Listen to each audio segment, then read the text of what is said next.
Ambassador Welile Nhlapo, as many will know, is a widely respected retired diplomat who requires no introduction. He's a fountain of wisdom on South Africa's foreign policy and on Africa's place in the world, including intra-African relations. Ambassador Nhlapo played a critical role in the struggle against apartheid in South Africa, and he joined subsequently the Department of Foreign Affairs in 1994 and was part of the South African government delegation to the UN General Assembly. In 1995, he was then appointed to be South Africa's ambassador to Ethiopia, as well as permanent representative to the Organization of African Unity, now known as the African Union, as well as the United Nations Economic Commission for Africa, also known as UNECA. He's South Africa's former ambassador to the to the United States of America, a position which he had assumed in 2007. Ambassador Nhlapo, over to you, sir. Thank you, Program Director. Let me also thank the Institute for the invitation to be part of this discussion, which I think is timely, very important, might even be long overdue. I've been asked to take a retrospective appraisal of South Africa's participation in the Security Council. Initially, I had prepared something, but I think this is perhaps an easier subject to deal with. But let me first acknowledge all the people who are here and endorse the acknowledgements that have been made before. And of course, as usual, there's something I will never say, never, under no circumstances, any protocol observed. That I will never say because it doesn't exist. You either observe protocol or you don't.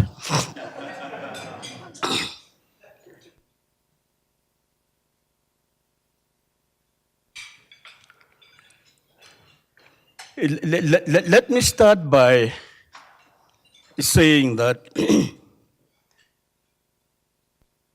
when I was seconded to the United Nations Political Department,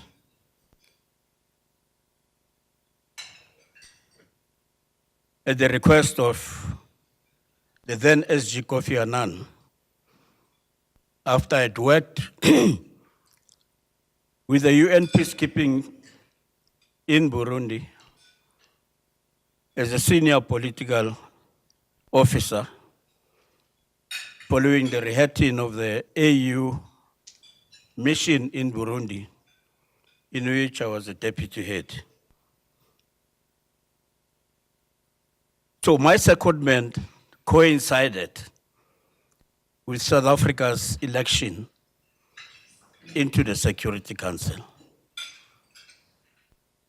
For me, it was quite an interesting situation. I used to go to the UN as part of the South African delegation.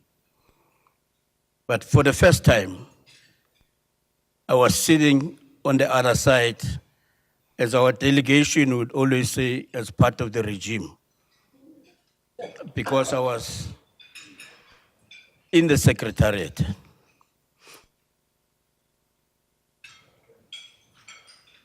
Now, one of the things that I would want to place on record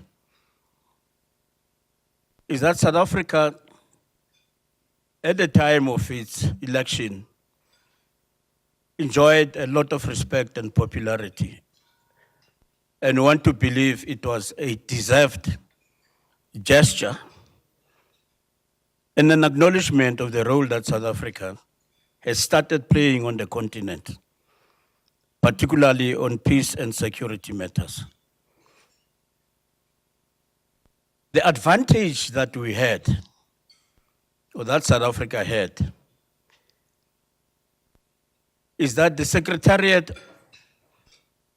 of the Security Council at that time, and I think a lot of the people who remain there are people who were drawn from what used to be the Center Against Apartheid and the Special Committee Against Apartheid when it was folded. And that is the team largely that was sent here to observe our first election. To some extent, they owe their appointment permanently into the Security Council Secretariat because of the opportunity they had to participate in our own election and in the key structures of the UN that dealt with the problem of apartheid. So there was a degree of loyalty and a degree of excitement.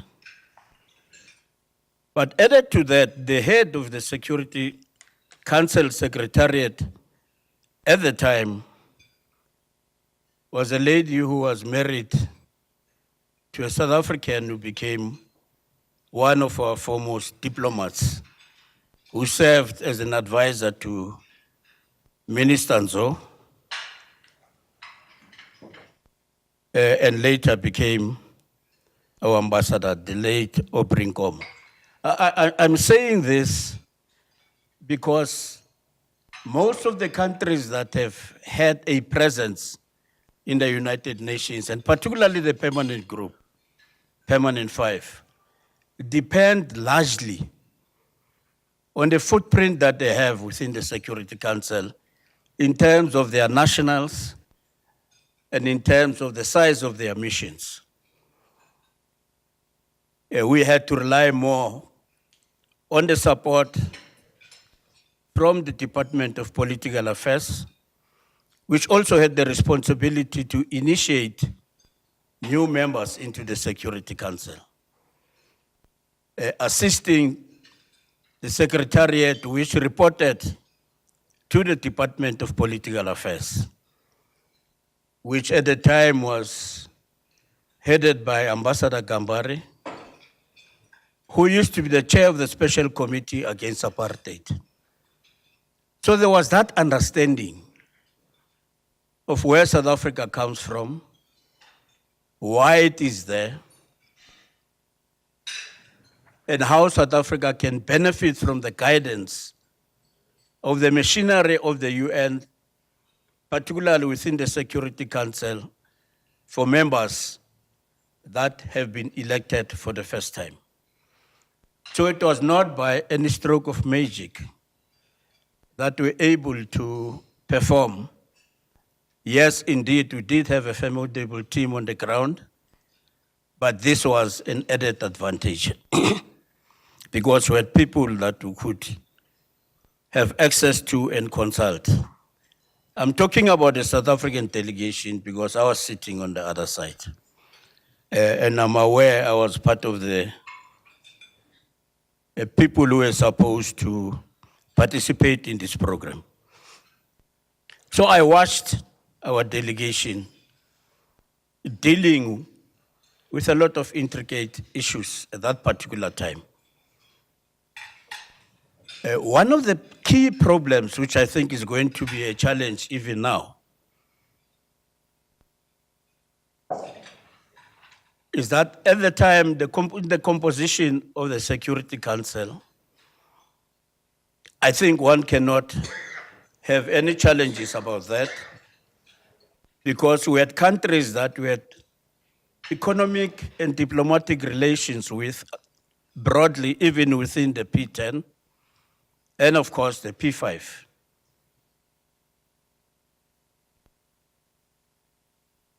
So we're able to engage with everybody and to try and reach out to find a common consensus on the number of issues that were on the agenda of the Security Council.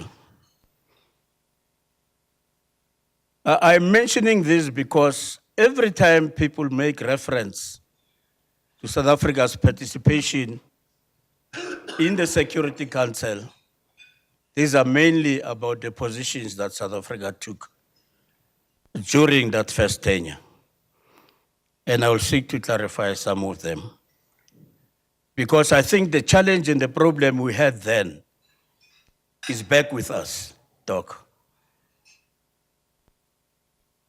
The United States at that time had withdrawn from the Human Rights Council, just as they did now.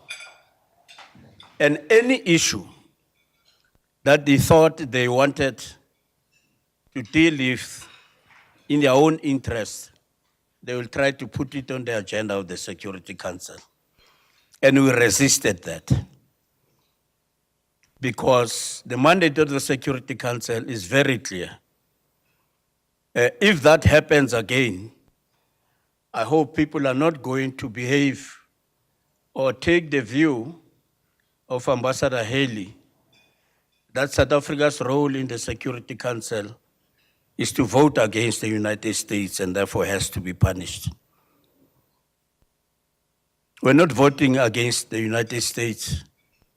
We're upholding the principles and the mandate of the Security Council. So a number of examples one can quote in that respect. One of them, I think Doc has already referred to, was Zimbabwe. We have to successfully resist the dragging of the Zimbabwe to the Security Council because it was unnecessary. The second one, which people most of the time refer to, is Myanmar. Myanmar was on the agenda of the Human Rights Council. At the time, we were in the Human Rights Council. But there was a specific decision that was taken by the Secretary General to send Ambassador Gambari as the head of the Department of Political Affairs to Myanmar to go and engage the military regime there. Now, Ambassador Gambari has been a foreign minister of Nigeria during different military regimes in Nigeria. So he understood how to deal with them. So he went there against some of the will of the members of the Security Council because they thought it was premature, managed to succeed in convincing them. And for the first time, he was allowed access to Aung San Suu. So he engaged this military council and military there and was able to succeed. But when he presented his report, it was severely attacked. And again, it was dealt with in a manner that did not respect the mandate of the Security Council. It was merely an information report. But they wanted a resolution on it. Whereas on reports of this nature to the Security Council, particularly those that are tabled by the Secretary General, using his good offices as part of his mandate, accorded to him by the Charter, the best you can do is to issue a statement in acknowledgement of the report. But when they tried to force a resolution on this matter, we had to take a decision again that this is incorrect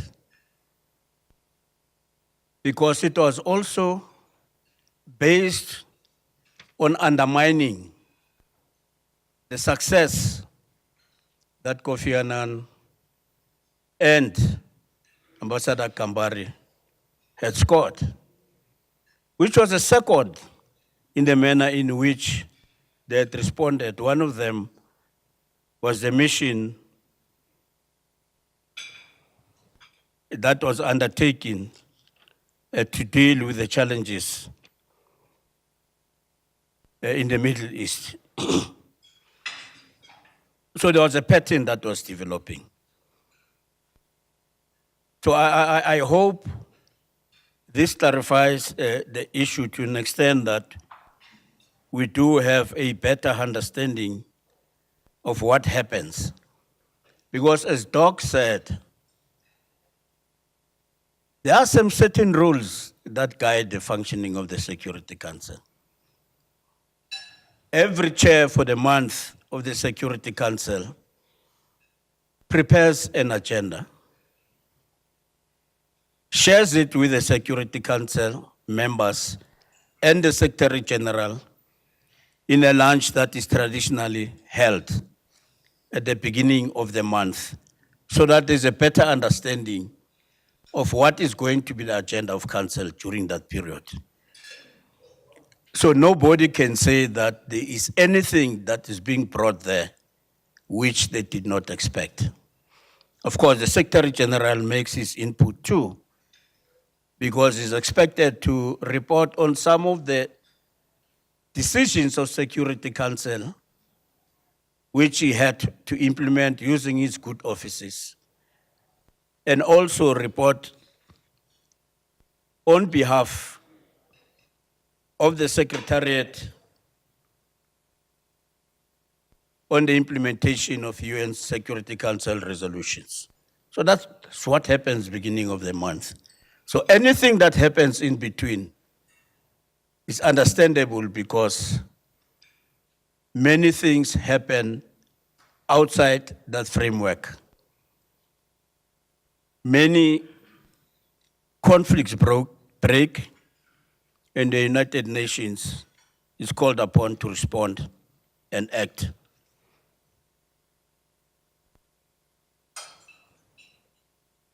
We have John Bolton back,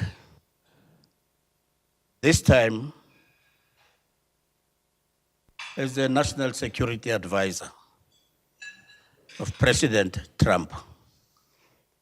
Bolton at the time was the United Nations representative of the United States, who was deployed by President Bush without the consent of Congress because he couldn't pass the test. Well-known anti-UN, he has written extensively about that. He's not ashamed about it.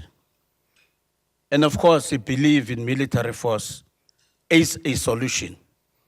As you can see, some of the situations that are unfolding now. Saying some of the challenges that we faced then at the beginning, they will be back at us. So we have got to be prepared and ready for that. There are a number of many other issues that South Africa had to deal with in its first, even in second tenure at the Security Council. And one of them was the vote for 1973, which was abused, and I'm saying this advisedly, by those who decided to take a decision to pursue what they couldn't get in that resolution within the Security Council,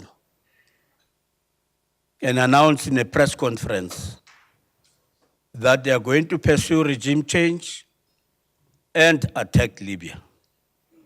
That's exactly what happened, because they didn't want to act within the Security Council. And I suspect we're going to see more of such, particularly on the part of the United States, unilateral decisions. Now, the number of challenges that we're going to be faced with, which we're faced with in the past, The question of Darfur that was indicated earlier, given the developments in Sudan and the intention of the United Nations to draw down the peacekeeping mission in Darfur, what is going to be the next step, given the current developments in Sudan? I think this is one of the things we have to start thinking about quite seriously. Because some of us were worried about this intended drawdown. I'm personally passionate about what happened at that time because Sudan was one of the countries that I was responsible for in the Department of Political Affairs. And contrary to the advice that we had tried to give, certain developments happened which complicated the situation in Sudan, but also to be able to clarify one issue,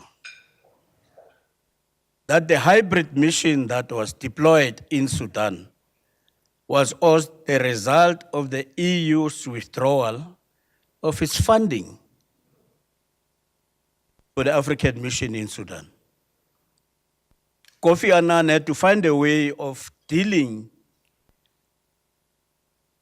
and finding a solution for UN contribution towards the sustenance of that mission. And the only way it could be done was for that mission to be reheaded into a United Nations mission. But because it was already an AU mission, and on the basis of what the doc had said, the AU-UN cooperation, it was then decided that it should be a hybrid mission, reporting both to the AU and the UN, and that the UN will deploy a unit that will assist the AU in building its capacity to respond to the challenges. Yeah, that was the reason. Of course, there were challenges that followed thereafter. But at the time of adoption of this resolution,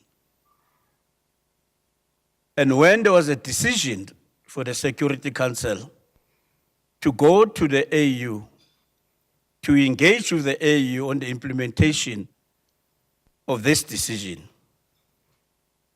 again, the US was of the view, because of their issues and problems with Sudan and pressure domestically, that members of the Security Council should go there in their national capacities, which undermined the united voice of the Security Council in conveying and agreeing with the AU on how they will implement this particular decision. So to some extent, the Security Council was weakened because not everybody went. All the members of the P3 were there. Russia, China, and the others went, maybe not at the level that we would have expected, but that was weakened. And this is the challenge that South Africa had to deal with and to face. What do you do under the circumstances? How do you promote the African agenda when your efforts are being undermined in a situation that clearly falls within the purview of the mandate of the Security Council? The third one, which is one of the most painful and difficult, was the mandate to create AMISOM. It's called the African Mission in Somalia. Again, Somalia is one of the countries that fell under my responsibility. When Ban Ki-moon came into the United Nations one of the things that he wanted to focus on outside of Darfur or Somalia. So we had long briefings with him, bring him up to date as to how far we are in the situation in Somalia. I was appointed to be part of the contact group on Somalia on behalf of the United Nations. And at that time, there was a problem between the then president of Somalia, Abdullah Yusuf, and the Islamic courts. The US and Norway were leading this international effort. But again, because of the presence of the Islamic courts, there was a problem for the US in dealing with this matter. But they had an added problem of the interagency rivalry between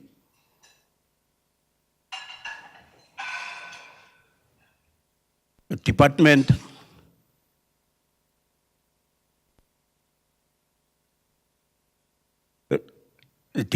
of Defense, CIA,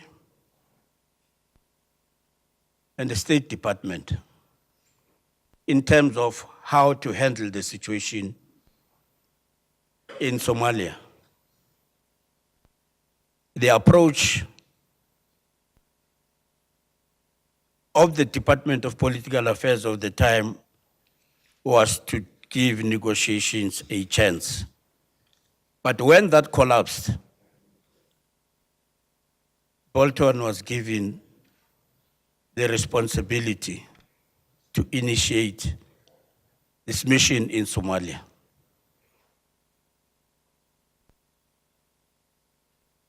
So AMISOM was decided on that basis, against the express wishes of the AU and the IGAD countries who had requested a relaxation of the arms embargo on Somalia so that certain categories of weapons can be brought in for the training of the Somali army and police. But what we got in return was AMISOM under Chapter 8.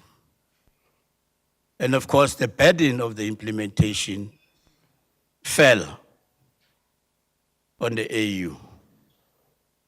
The AU had to pass a resolution to adopt AMISOM. Now, part of the challenge that we had was in circumstances of this nature, what is called the first generation unit within the Department of Peacekeeping Operations has got to consult with what are normally called the usual suspects, that is countries that are always ready to respond to the call to provide troops. None of them was ready to do that because of the experience of the past during that Black Hawk experience. None of them was ready to do that. Of course, the UN does not have troops. So I was part of a joint DPKO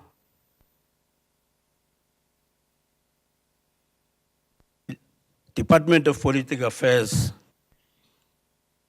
and I co-chaired, together with my counterpart in the DPKO, this particular process. And the only conclusion that we could arrive at was that the UN cannot deploy, because it does not have the troops, and those who have the troops have no appetite to do so. And that position remained. Of course, what then happened is that some of the African countries were requested to provide troops to keep the peace that was not there. It was an abnormal after Chapter 8 to decide on sending a peacekeeping mission when there was no peace to keep. It's a fact, as even today, the situation in Somalia needs something more than that. But the tragedy of this particular resolution is that at the end, any decision to change that resolution rests with the United Nations, not the AU. Because it's an AU resolution. And at the end, it rests with the initiate, those who initiated it. The very ones now who are in the forefront of advancing an argument for a drawdown in Somalia. How do you have a drawdown in Somalia given the circumstances that are prevailing at the moment in that country? It has started. Burundi had to start reducing its presence. We don't know how the timetable is going to unfold, particularly given what happened last week, where the government of Somalia failed to reach agreement with the other regional states on the way forward of forming a government of the nature that Doc was describing. So that collapsed. What next? Means we'll remain with the status quo that is prevailing. And this is what, again, in the Security Council this time when it comes to Somalia, we'll have to live with. And we hope South Africa and China will be able to cooperate. China, because I think they have a better handle now with the form of presence that was described by the ambassador in Djibouti. A better understanding of the dynamics of what is happening. And you can be able to share information, experiences, and come to appropriate decisions to see what you can be able to do. But this happens within a regional context. Ethiopia, Eritrea had come towards an agreement to implement the Algiers Agreement to improve the relations between the two countries, something that all of us welcome with enthusiasm. And there was even a notion of the Horn of Africa as the Horn of Hope.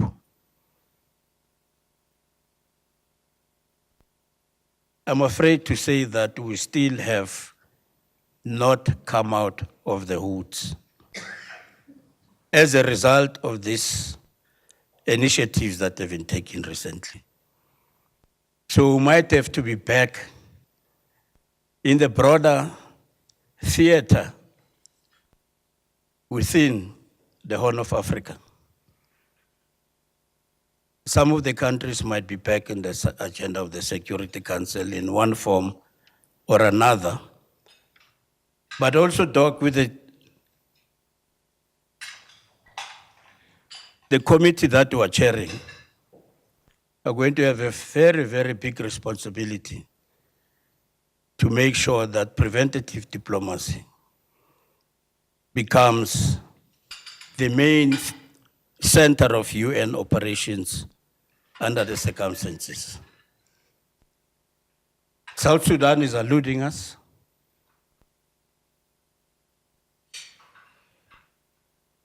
Despite the 5 months postponement for the implementation of the agreement they signed, yesterday, a new problem emerged, which is not new.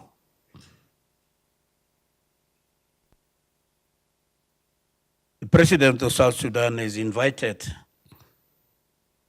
his adversary and counterpart to come back for the implementation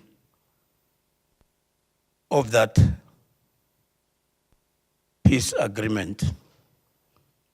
It does not seem likely that this is going to happen. And part of the reason is the security concerns of Riek Machar and his forces because of the experience they've had before. So we're going to have a very serious challenge. But let me just go beyond and indicate a number of 3 other areas. And I'm saying this because of the Chinese long-standing history of relationships with Burundi. China has been one of the longest countries that had a diplomatic relationship with Burundi.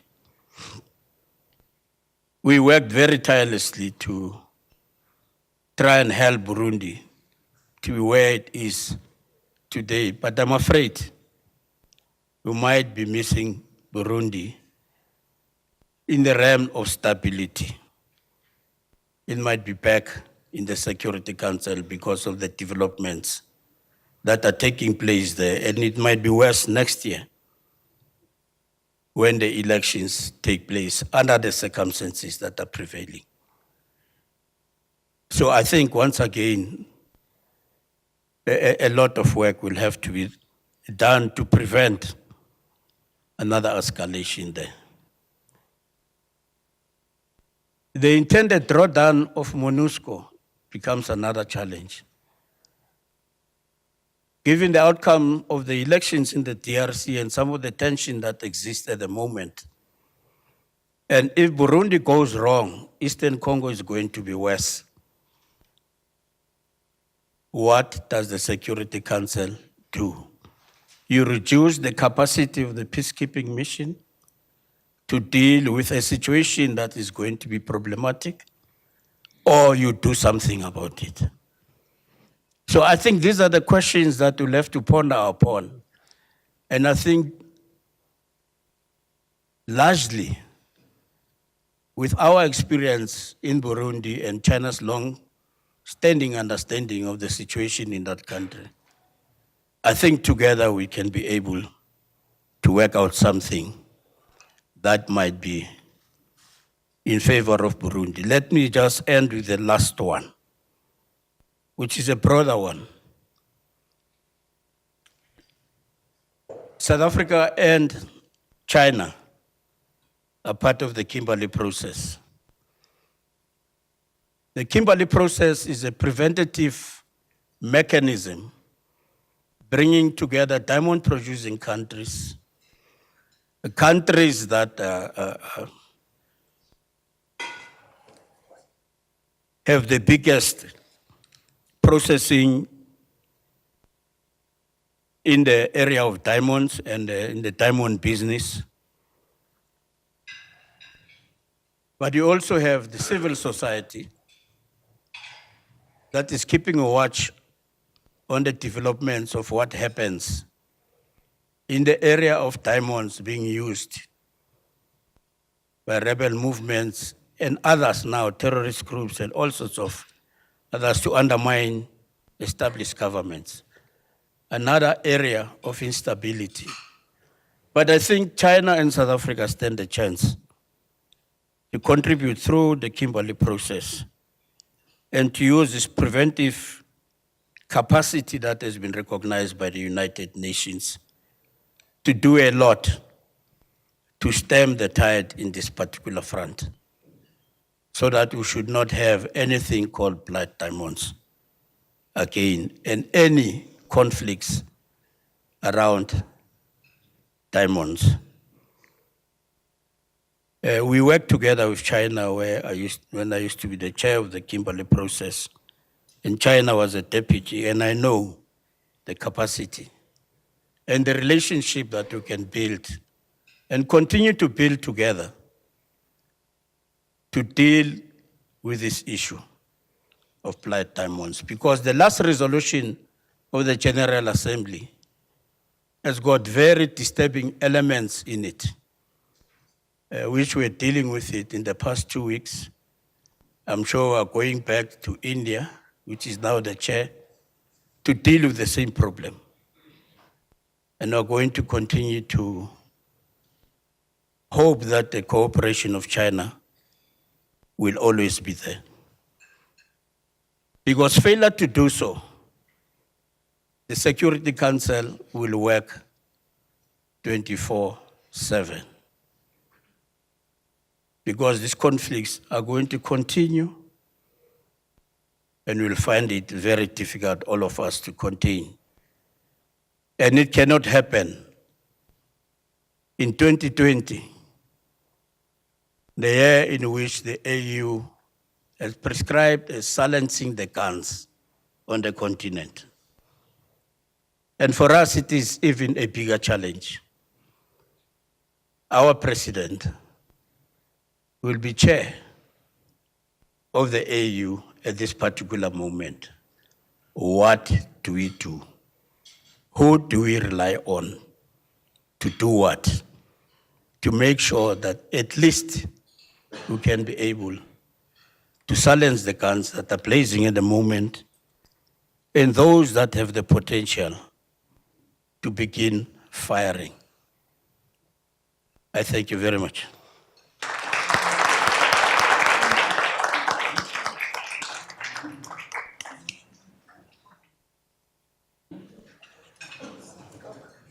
Thank you, Ambassador Nthapo. We really learn a lot from you.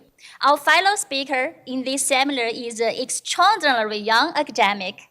Dr. Sintambile Mbatho is a lecturer in the Department of Political Science at the University of Pretoria, where he lectures international relationships and South African politics. She is also an associate fellow of Center of Governance Evolution at the University of Pretoria. She has a doctorate from the University of Pretoria on the subject of South Africa's foreign policy during its 2 elected terms in the United Nations Security Council, 2007-8 and 2011-12. She has published her academic articles in accredited journals. Her research has been carried out at the National Institution for Humanities and Social Science, the National Research Foundation, the American Social Science Research Council, and the Manon Foundation. In 2014, she was a visiting scholar at the Department of Political Science and the Schools of International Affairs at the University of Waterloo in Canada. She is also part of an international study group on the rise of populism across the world. Welcome, Dr. Mbatho.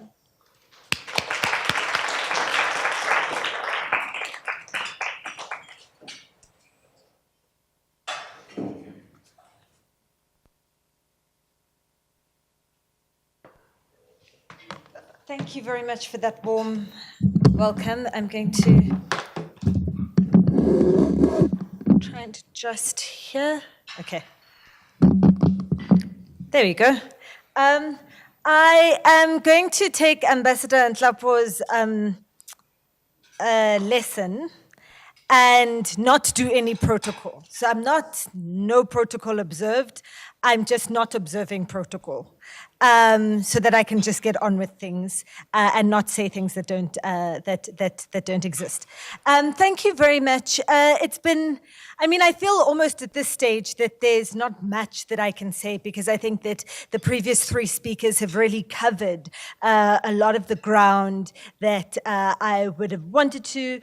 I've been asked to speak about China and South Africa's what the prospects are for mutual agenda setting for the 2 countries in the UN Security Council, particularly at this time of the kinds of uncertainty and the kind of posturing that we're seeing, particularly from the Trump administration. So I am going to.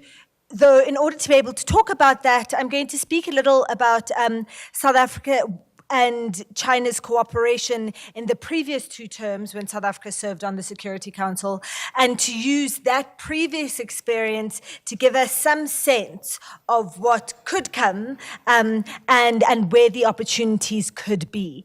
So I'm going to just get right started into it. And there we go. And say that, in the past 20 years, South Africa and China have really strengthened their relations both bilaterally and in multilateral organizations.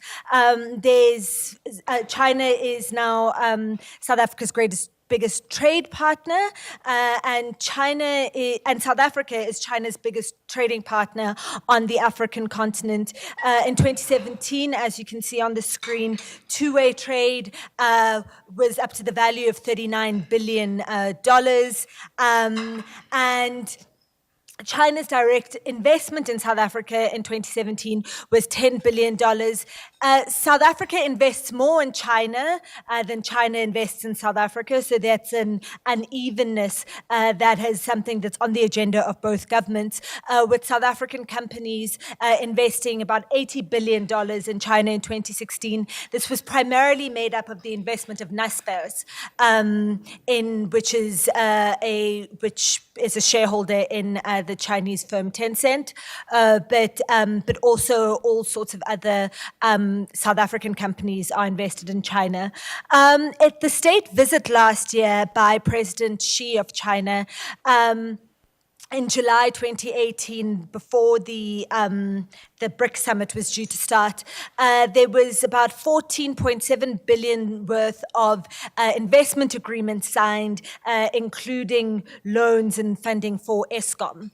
And so there is a recognition and a hope of wanting to build the economic relationship, certainly, between South Africa and China, and for South Africa, particularly in this period of very low economic growth and, that we're facing a kind of jobs crisis. What's interesting is going to be to see the extent to which that economic relationship or the intention to build the economic relationship will also translate into cooperation on other issues, peace and security issues, particularly on the African continent, as Ambassador Nhlapo has spoken about some of the individuals, some of the specific challenges, and whether or not there will be an expansion, really, of the kind of official bilateral relations that take place on peace and security.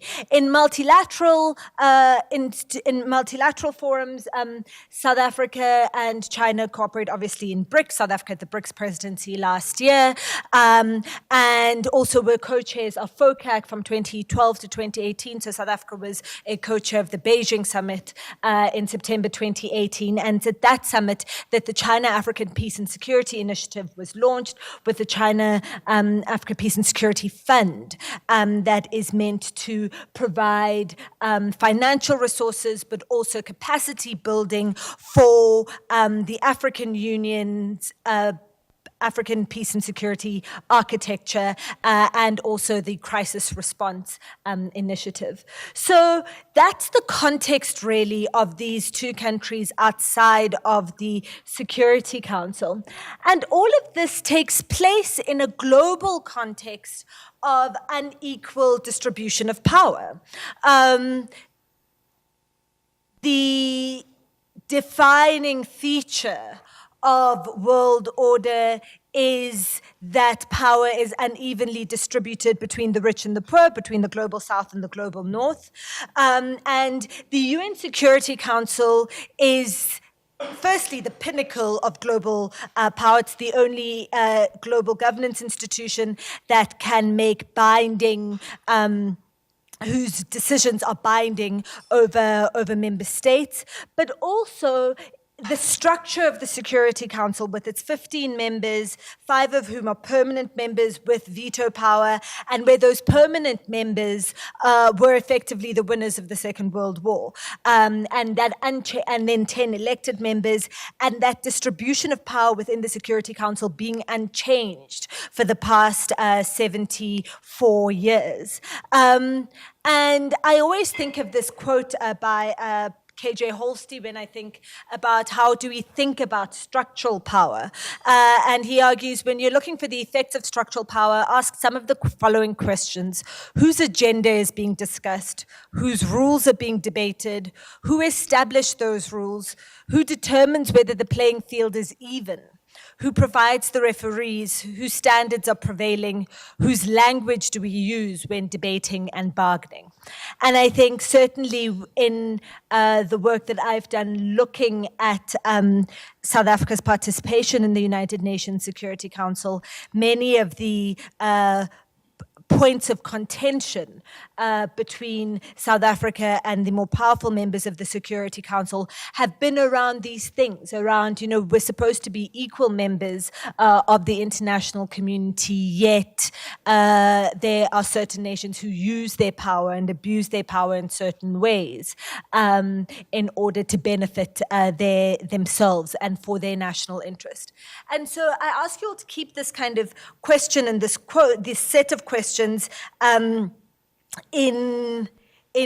mind as we talk about this issue of how South Africa and China could cooperate in the Security Council.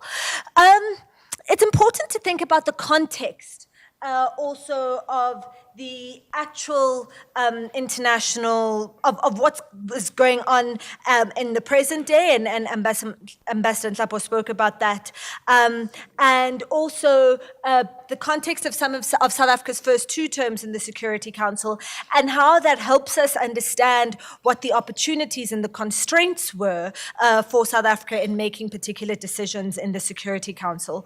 In 2007 and 2008, South Africa was elected to its first term at the Security Council at a time of growing resistance to US unilateralism, and the unilateralism that had characterized US foreign policy under George W. Bush. This was exemplified in the illegal invasion of Iraq in 2003 and was extended through the imposition of the war on terror on other countries, and this renewal of what has been characterized as neo-imperial interest in Africa. And so at the time, and remember also at the same time, there was a renewal of organization and coordination amongst African states in dealing with African problems. So the AU was formed, NEPAD was formed as a form of economic, as a forum or a channel for economic engagement with the developed world, and so the concerns amongst Africans about the US's intentions and its unilateral approach to the world, as opposed to wanting to work within the rules and the structures of the multilateral, of the rules-based multilateral order, were really top of mind. And they were exemplified in the resistance to the US Africa Command, or AFRICOM. And in the end, the US was unable to get AFRICOM to be based in Africa, and it's headquartered in Stuttgart, Germany, which is where it launched in 2008. And so South Africa also was at a position of strength domestically, at least in economic terms. South Africa had been buoyed by relatively high economic growth in the years preceding that. So between 2005 and 2007, the economy had grown at about 5%.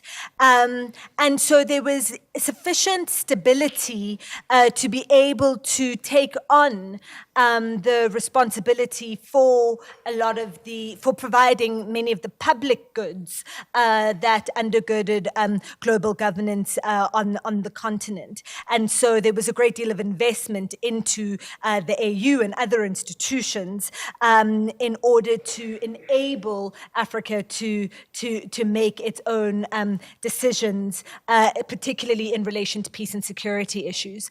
2008 was also the start of the financial crisis, and the Great Recession, which is the ambassador of China was speaking about, really affected the West the most, and provided then space for a different set of countries who had survived and actually were thriving under the economic downturn that was being seen in the US and Europe to assert themselves in other areas. And so that then takes us to the context of 2011 and 2012, which is where the world was defined by greater multipolarity. It was under the Obama presidency where former President of the US, Obama, had said that, the US wanted to lead from the back in peacekeeping missions and in other kind of initiatives, didn't quite hold on to that, but at least that was theoretically the idea. And you saw the rise and a lot of discourse about the rise of emerging powers and the diffusion of power throughout the world. And so you have the emergence of BRICS, and there's this sense under the administration of former President Jacob Zuma that South Africa was now realigning itself from the African continent and more towards being this part of this club of emerging powers, including Russia, China, India, and Brazil. And despite these two different contexts, there's a lot that was the same in terms of the kinds of issues that South Africa wanted to pursue during its 2 terms in the Council. At South Africa's very first meeting in the Security Council in January of 2007, the then ambassador, the late Dumsani Khumalo, made a statement that set out a number of themes and issues that would actually that would be recurring features of South Africa's first tenure in the Security Council, but also the second tenure. And certainly, as I'm looking at some of the decisions that have been made by South Africa, are being followed through in this 3rd term as well.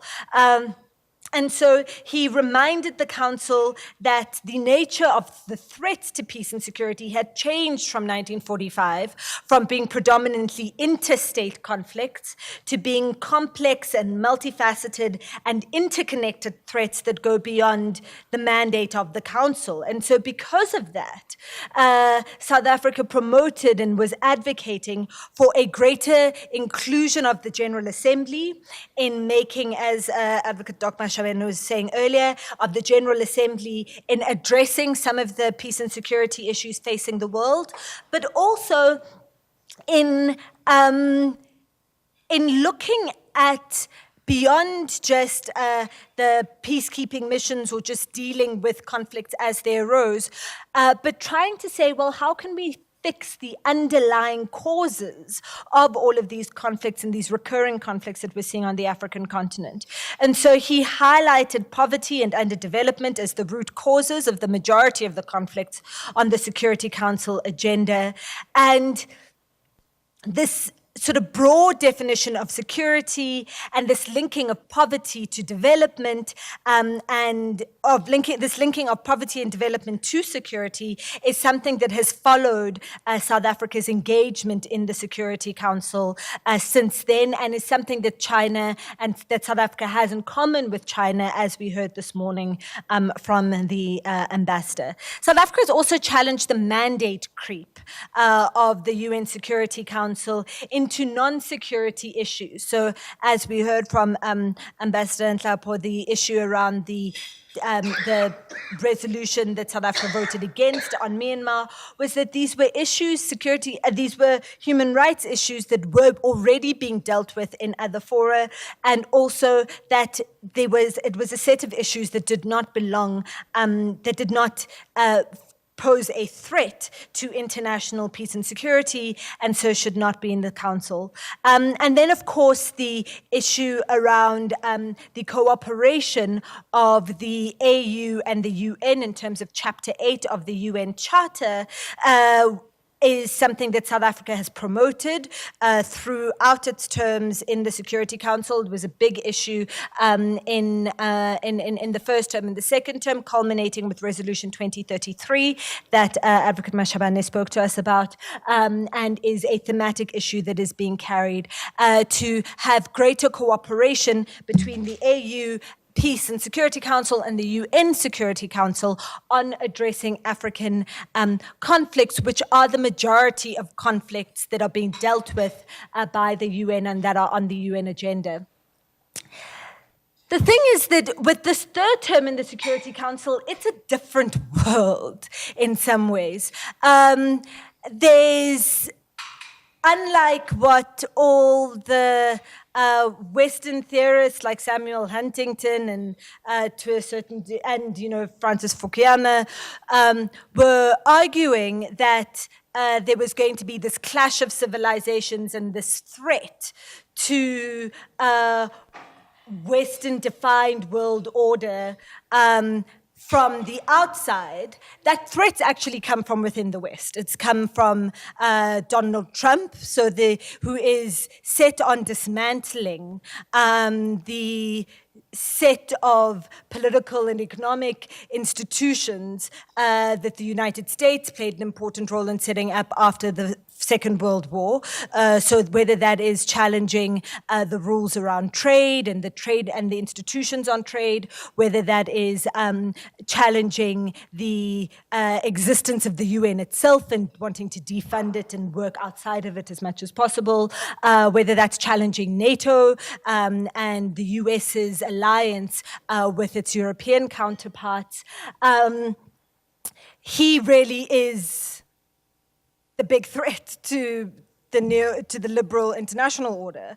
As the President of the United States, I attended the International Studies Association conference in March, and panel after panel, it's like this great existential crisis of particularly American international relations scholarship is about the threat that Donald Trump is posing to that. Certainly Brexit and the UK is wanting to leave the European Union, even though that seems to be dragging on, was a rejection of the kind of international cooperation that has maintained peace in Europe for the past 70 years. And then, of course, we're seeing the rise of all sorts of nationalist governments throughout Europe, which are pretty anti-internationalist, anti the European Union, pretty nativist and nationalist and racist. And so this is, on one hand, a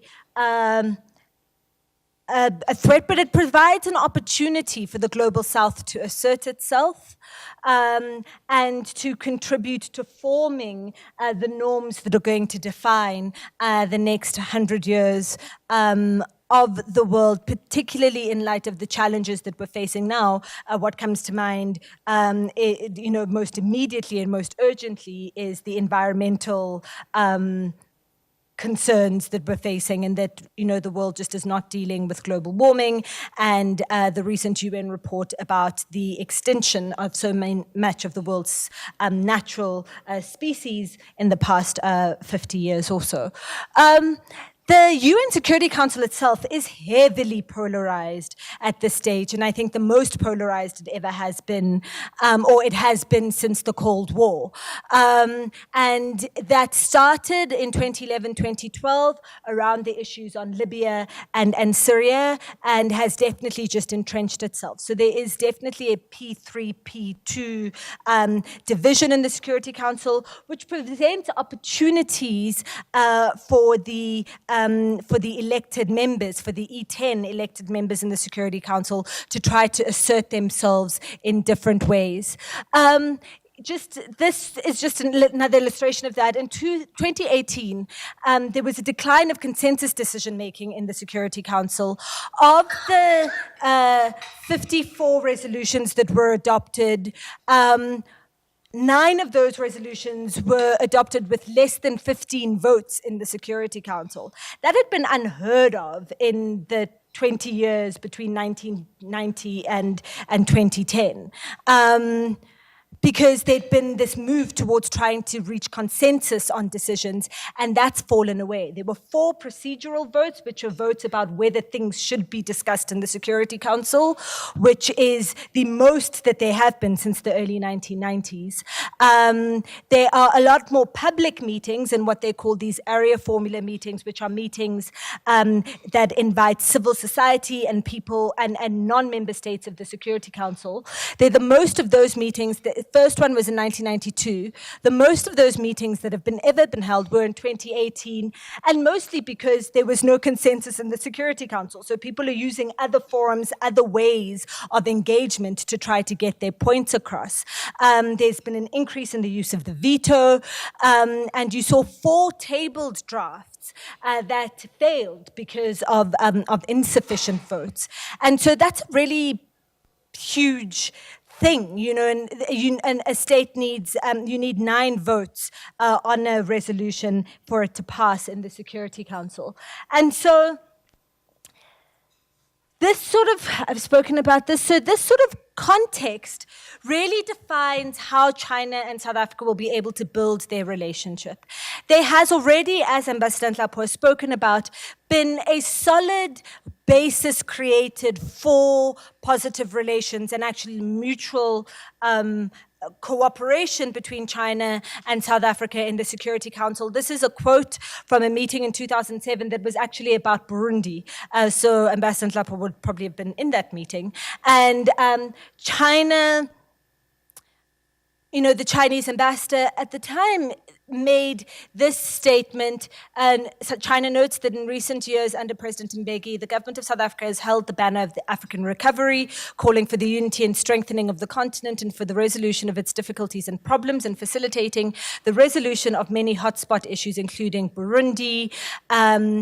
Especially since the beginning of this year, South Africa, as a member of the Security Council, has called upon the international community to pay attention to hotspot issues in Africa and to facilitate cooperation between the UN and the AU.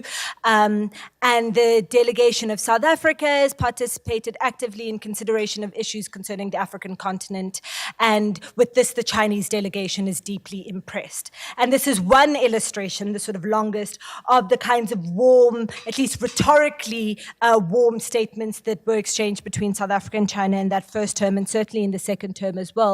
And also this idea that the Chinese were thinking of African conflicts in similar ways to South Africa, about how to address the issues and also about what the root causes actually were. And so these are some of the issues where China really supported South Africa's agenda in the Security Council on both terms. We've heard about Burundi and Sudan and South Sudan, and certainly the issue of Zimbabwe as well. On Libya, China and Russia were the only ones of the Permanent Five that made repeated reference to the AU's roadmap around dealing with the Libya crisis, and wanted to give that a chance before the NATO invasion. China supported South Africa on its position on Eritrea in 2011 when IGAD, through Gabon, put forward a resolution to strengthen sanctions against Eritrea, and South Africa's feeling was that that was an issue that didn't need to be dealt with at the Security Council, but rather could be addressed at the sub-regional and AU level. And then we've spoken about Somalia and Western Sahara. I'm going to, because I'm already getting signs that my time is up. So. I think that there is, in terms of the prospects for the mutual agenda setting, I think that the greatest prospect for that currently lies in this issue of the reform of peace operations. As we heard from both the ambassador of China and from Dr. Mashabane, that China has increased both its funding towards UN peacekeeping, but also the amount of personnel that it has deployed within UN peace missions, particularly in Africa, particularly on the African continent. In May 2016, President Xi announced the establishment of the UN Peace and Development Trust Fund, which launched officially in 2017. And this is 100 million, this is a billion that is set aside, that's $10 billion that's set aside for the next 10 years in support of peacekeeping of the UN, and China is the sole trustee of that, the sole funder of that UN trust fund. China is also dedicated $100 million to support the AU's peace and security architecture and strengthening it, and with capacity building as well. And China has been very supportive. In November 2018, during the Chinese presidency, China organized a debate on peacekeeping, on peace missions in Africa, and was really supportive of the UN Security Council passing a resolution that would allow for case-by-case funding of African-led peace operations to avoid the kinds of situations that Ambassador Nhlapho was speaking about, of mandates needing to be drawn down because of a lack of support and a lack of funding. So in that respect, I think that there is a great deal of cooperation that can take place between South Africa and China on the issue of peacekeeping and having proper resourcing of AU, of peace missions on the continent, but particularly of those that are under control of the AU, which the US is firmly against. It's against this under Donald Trump, but it was also against it under Barack Obama.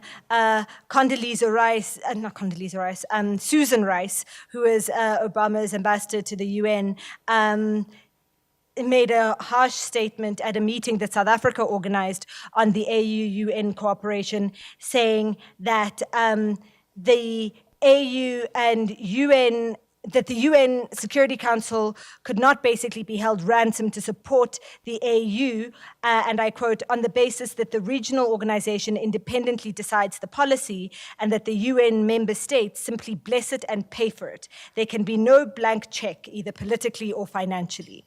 That's the way that the American administration, even under Obama, has viewed the cooperation of the AU and the UN, and I think China has a big role to help in pushing that conversation forward. I agree with the point that Advocate Mashabane made about using the ad hoc working group on conflict prevention and resolution in Africa to really drive the agenda of the African agenda, and to do it in a way that is under the control of Africans themselves, which is something that isn't always possible within the official meetings of the Security Council. And then finding ways to cooperate during South Africa's, that point was meant to be 2 points. Firstly, South Africa's presidency of the Security Council in October 2019, and then with South Africa's chairmanship of the AU in 2020. And yes, so that's where I'm going to end it. And happy to take any questions. Thanks. Thank you, panelists. This is Sai Chun from China Economic Daily. I've got a question directed to Nhlapho. Ambassador, I just want to find out from you, based on your rich experience dealing with Washington and your understanding of the political dynamics there, what is the U.S.'s approach towards Africa now? Because we've been reading confusing signals. Donald Trump calling African in defamatory language, but Ivanka is coming for visit, and then there's going to be an African-American summit on business in June. So what is Washington's approach towards Africa? Thank you. Afternoon, everyone. My name is Kagiso Kobue. I'm a student here at the University of UJ, studying an honors in physics. I would actually like to touch on a paper written by the AU a few years ago, 2005, called the Ezulwini Consensus. And I remember from that consensus, it was a case of we wanted to get in 2 seats into the Security Council, and the veto with regards to the operation of the Security Council in Africa and the rest of the world. So I want to ask if, I can see we actually got the 2 seats. I actually want to ask if we have gotten the veto, or it's still in a case we are still trying to actually get to that? Thank you. Greetings to the sitting. My name is Tato. Only 3 questions. I want to understand that the sanctions posed on Africa. So, what are the mechanisms that are put into place to uplift those sanctions? And with the non-proliferations, what are also the mechanisms that are operational for the sanctions that are imposed in Africa by the UN to be also uplifted? And then, in terms of the approach that is being used in proliferating the Peace and Security Council, what is the way forward in terms of absorbing more African perspective views in terms of their own indigenous way of implementing policy that are indigenous to their transcendental or multidisciplinary approach? Thank you. Thank you very much for the questions. I will start and deal with the first 2 that have been posed. U.S. approach towards Africa.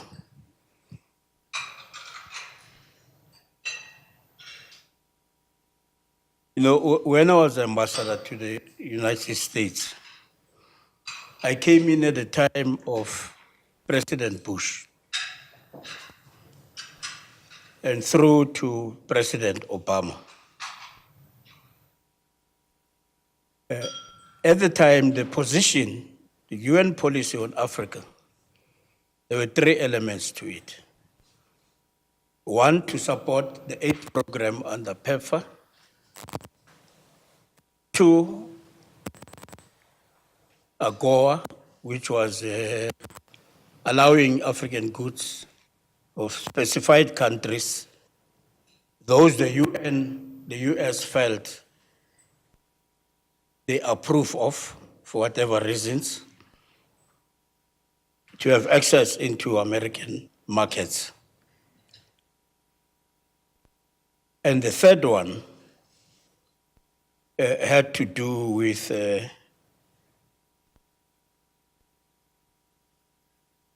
I think by and large, issues related to peace and security. Of course, at the time when the US was restructuring its command structures, there was a particular problem that also emerged around that time. And I think it is important to make that distinction. Now, when the Bush administration came out of office,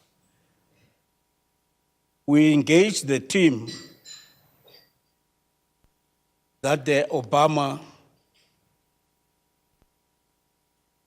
campaign had put in place, led by Susan Rice, somebody we knew very well for many years, and some of the people that were part of the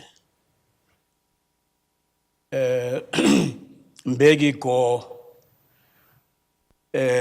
cooperation between the United States and South Africa. We thought we had friends there, and which was correct. It was difficult to get an Africa policy out of that one. Very difficult. When we hosted the lunch for Jendai Fraser, after she left the administration, I asked her a question. What's going to be the policy on Africa that the Bush administration is going to pursue? And the answer was that there will be no change. And indeed, there was no change. There was no change. There were certain nuances and new problems that emerged in the course in relation to the drones that were deployed during the Obama administration on the African continent.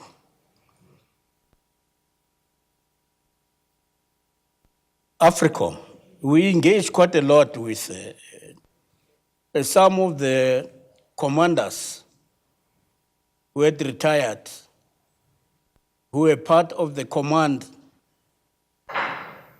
that was dismantled, and AFRICOM emerged out of, and this Department of Defense. Now, there are two aspects to the policy. One, that the Department of Defense will continue under AFRICOM to conduct military-to-military relations with countries on the continent, and that is the case until up to now. And for us, this is one of the areas during the Go-Mbeki period, as I indicated, that remained in our bilateral relations the most consistent and sustained. But the second aspect was the retainment of a unit in Stuttgart for purposes of combat operations. That's precisely where the problem began. But the problem we had with that, as to why does the US think that they should take the decision to intervene militarily on the African continent in pursuit of the same objective of the war on terror. But there are also differences between the administration, because they wanted to transform also US embassies on the continent to have an element under the USAID that will take responsibility for this cooperation, military-to-military cooperation. And this was resisted very fiercely by the State Department. So there were no agreements between them. But there was also no agreement between those retired generals who advocated for the unbundling of the command that produced AFRICOM as a standalone about what the intentions were. They had no vision at all of any military bases on the continent. That was not part of their vision. And therefore, there was a standoff between them in that regard. So today, the policy of the current administration towards Africa can only be defined by the President of the United States in terms of what he thinks about Africans in general. I think there is a problem there, a very serious one. But also his National Security Advisor, John Bolton, has made a number of derogatory utterances about governance in Africa and what the United States will or will not do. And we'll also remember that Nikki Haley, outgoing ambassador of the United States, in making her distinction on who should be punished on the basis of the decisions that they take against the US, a research which we still find very interesting to understand how do they come to that conclusion, and particularly in the General Assembly. It's a secret vote. But we're able to make that determination, and most of the countries were from the continent, and South Africa was one of them. So there is a problem there, and we are not sure how the policy of the US is going to evolve towards Africa. They've cut a lot of funding for some of the agencies of the United Nations, including the UN, that had operations on humanitarian grounds on the continent. It's one of the decisions that they've taken. So I think we still have to see what happens next. Of course, in the Gulf of Guinea, I think we're also aware of their approach towards the problems in the Gulf of Guinea vis-a-vis the approach of France. And we think we're going to again experience some problems there in terms of how we solve ultimately or in the end the problems of what is happening in the Sahel region. The question of 2 seats in the Security Council, yes, indeed, it is the position of the continent, which is also supported by the People's Republic of China. It's a position that emerged after a long discussion since 1994 when the decision was taken by the OE summit in Tunis for Africa to indicate its quest for presence in the Security Council. And the decision evolved. There are a number of very serious difficulties. Of course, there were ourselves, which many people considered to be a candidate. Nigeria has been consistent from the very beginning in 1994 that they will represent the continent.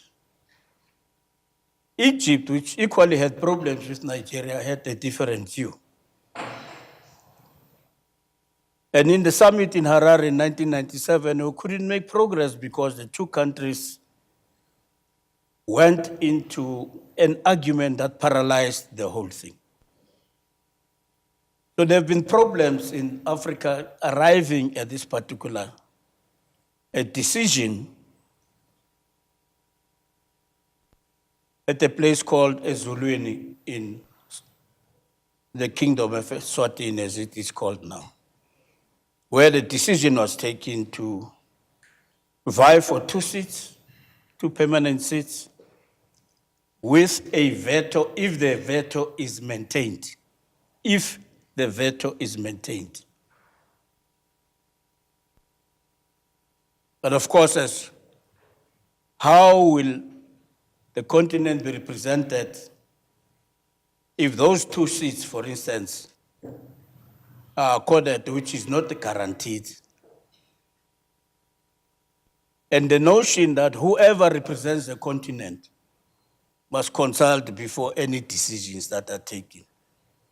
Now, why do you want a permanent seat that you'll make in a country that sits in the Security Council weakened because it cannot exercise its right to vote in the interest of the continent? I think that is still part of the problems that needs to be ironed out in terms of how do you then ensure that the responsibility of those who represent the continent is guided or is based on consultation with the rest of the continent. It is not the case at this moment. Why should it be the case then? I think these are part of the debates that are taking place. But we believe that the position as reaffirmed in the last summit stands, with all the attendant problems, which I think we are going to be able to refine among ourselves with time. Thank you, Ambassador. I'm just going to touch briefly on the Washington's approach to Africa, and then the final question. I mean, one of the things about the way in which certainly John Bolton has been speaking about the Trump administration's Africa policy is that they're not seeing Africa as an arena or strategic for its own sake, but rather as an arena for the battle with China and the economic battle with China. And so it's still, and there's been a lot of, as you get often from the Trump administration, a lot of rhetoric, a lot of bluster, speeches, tweets, but it's still not clear what that actually means substantively. Just the point about absorbing African knowledge into the UN Security Council, I mean, one of the challenges is that there's so many limits to African engagement in the Security Council, despite the majority of issues being conflict on the African continent. You know, as much as the 3 African members, elected members, tried through their presidencies to ensure that they invite other African countries that are UN member states to different meetings. There's still not sufficient room for engagement on issues that affect the African continent, which is why then forums like the ad hoc committee that I spoke about, but also engagement with more powerful partners within the Security Council. So in terms of what we're speaking about today, China becomes really important to be able to get an African voice through in the issues that are being talked about. And that's where I'm going to end it. Ladies and gentlemen, it has been indeed a great session since this morning. Would like to thank all of you for taking your time being here with us. We were live streaming. We're trying to keep up with this technology, and we're getting feedback from our friends across the continent and all over the world. And good feedback. Thank you, all of those who are not here, who are watching us, Facebook and all other platforms. The Center for Africa-China Studies will be having quite a number of seminars on a number of key areas pertaining to Africa and China. And we work with quite a number of organizations, institutes in partnership, and we currently working on a major study looking at infrastructure across the continent, the African dimension of the Belt Road Initiative. And we'll be having seminars and outcome of our research that will take us to Egypt, Kenya, Uganda, Rwanda, and quite a number of other capitals, including Zambia. Let me take this opportunity in his absence. I know the deputy head of mission, the Chinese embassy is here. The ambassador had to rush for another commitment. Our panelist, Doc from DERCO, our friends, Ambassador Welile Nhlapo, Dr. Mbete, you just have given us more.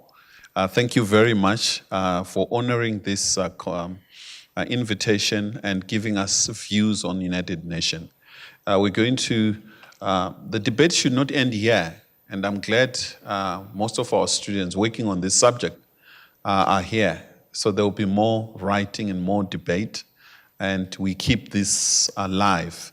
We have no choice other than discuss these issues because it is not just theoretical. Every aspect of our lives involves the United Nations, and we are stakeholders of the UN, and we need this body to be opened up and be more democratic, involving all of us, including us on the African continent and those in Latin America who do not have representation in key and strategic institutions such as the United Nations Security Council. So it is in our interest to see to it that we get involved meaningfully, not the bystanders and looking in to those who are eating the P5. We all want to eat with them on the table. So on that note, I'd like to thank you once again. A group of our students who are here would like to wish you Good luck in your preparation for exams. I know how tough it is, but you had time to be with us, and I guess this is part of learning. And we're looking forward to see you in our next seminars.